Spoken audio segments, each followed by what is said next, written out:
আজকে বিশ্বের সবচেয়ে আলোচিত নাম ইব্রাহিম রাইসি। তিনি ইরানের অষ্টম প্রেসিডেন্ট। একাধারে রাজনীতিবিদ ও বিচারক রাইসি বিশ্ব রাজনীতিতেও অন্যতম প্রভাবশালী নেতাদের একজন।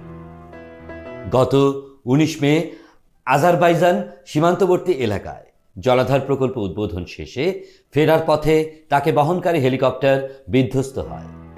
হেলিকপ্টারটির ধ্বংসাবশেষ স্থলে প্রাণের কোনো চিহ্ন নেই বলে জানিয়েছে দেশটির রাষ্ট্রীয় টেলিভিশন চ্যানেল। কে এই ইব্রাহিম রাইসি?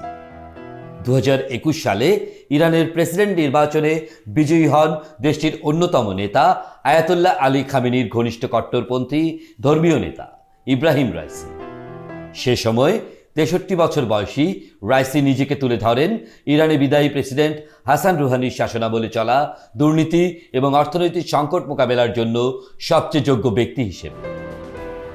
ইব্রাহিম রাইসি ছিলেন দেশটির শীর্ষ বিচারপতি এবং তার মতাদর্শ অতি রক্ষণশীল। বহু ইরানি এবং মানবাধিকার কর্মী 1980-র দশকে রাজনৈতিক বন্দীদের গণহত্যায় রাইসির ভূমিকা নিয়ে ওঠা অভিযোগের কথা তুলেছে। তবে তার কারণেই দেশটিতে মৃত্যুদণ্ডের সংখ্যা কমেছে। ইব্রাহিম রাইসির জন্ম 1960 সালের 14 ডিসেম্বর উত্তর পূর্ব ইরানের পবিত্র শহর মাশহাদে। মাত্র 20 বছর বয়সে তিনি তেহরানের পার্শ্ববর্তী শহর কারাজের প্রসিকিউটর জেনারেল নিযুক্ত হন। 1989 থেকে 1994 সাল পর্যন্ত তেহরানের প্রসিকিউটর জেনারেলের দায়িত্ব পালন করেন রাইসি। 2004 সাল থেকে তিনি 1 দশক জুডিশিয়াল অথরিটির উপপ্রধান হিসেবে দায়িত্ব পালন করেন। 2019 সালে তাকে বিচার বিভাগের প্রধান নিযুক্ত করেন দেশটির সর্বোচ্চ ধর্মীয় নেতা আয়াতুল্লাহ খামেনি। কট্টরপন্থী হিসেবে পরিচিত প্রেসিডেন্ট রাইসি পরবর্তীতে 88 সদস্যের বিশেষজ্ঞ সভার উপচেয়ারম্যান নির্বাচিত হন। সর্বোচ্চ ধর্মীয় নেতা নির্বাচন সহ বেশ কিছু গুরুত্বপূর্ণ দায়িত্ব পালন করে এ সভা। 2021 সালে দ্বিতীয় দফার নির্বাচনে তিনি ইরানের অষ্টম প্রেসিডেন্ট নির্বাচিত হন।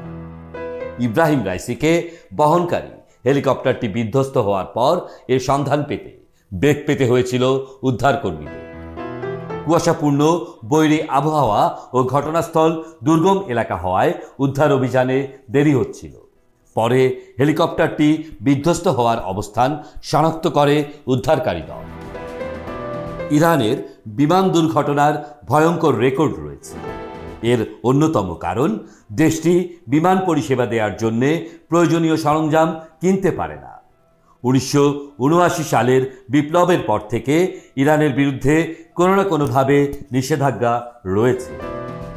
সেই সময় থেকে বিমান দুর্ঘটনায় প্রায় 2000 ইরানি প্রাণ হারিয়েছে। এমন সময় এ দুর্ঘটনা ঘটল যখন গাজা যুদ্ধ নিয়ে ইসরায়েল ও যুক্তরাষ্ট্রের সঙ্গে ইরানের যুদ্ধংদেহী অবস্থা বিরাজ করছে। সম্প্রতি প্রথমবারের মতো ইসরায়েলে হামলা চালিয়েছে ইরান।